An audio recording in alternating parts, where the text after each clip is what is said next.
Hi everyone, this is our Dormitory app. First and foremost, you can see on the upper right side is our light mode and dark mode toggle. And we have 4 parts here: the sending laundry, returning laundry, check balance, and history. So for the sending laundry, you can enter coupon code here or scan QR code. You can also use flash if needed, or use enter coupon number here. For our testing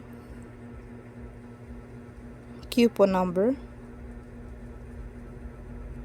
so let's submit. So on this part, you can see our account number is 99000001 with credits 276. So here are the items that you may pick. So for example, 2 shorts, 2 jeans, and 1 jacket. Now, you generate the invoice. So once the invoice is generated, it will be saved to the database. So this is now the invoice and you can also download it.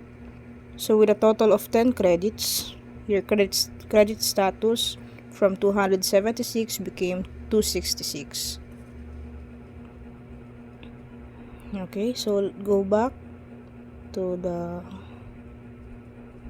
first page. So now for the returning laundry. In the returning laundry, you can see all invoices that have not been returned yet. As you can see, 990001 coupon number is still here at the bottom. Here. So if you want it to be returned, you pick return.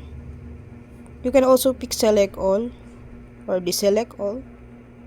So pick the invoice number you want to return and click return, and now it's gone to the list. So now check balance. Here you may check the balance of the coupons. So just enter the coupon number or scan the QR code. So for our sample, submit. So you can see the remaining credits is now 266. Then for history, you can see all history here, the returned one and the items that are still not returned.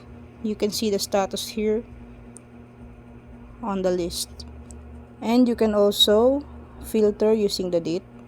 So for example, is October 14 and the end date is October 15. Click search and there you have it. You can now see the transactions made from October 14 to October 15 or 17.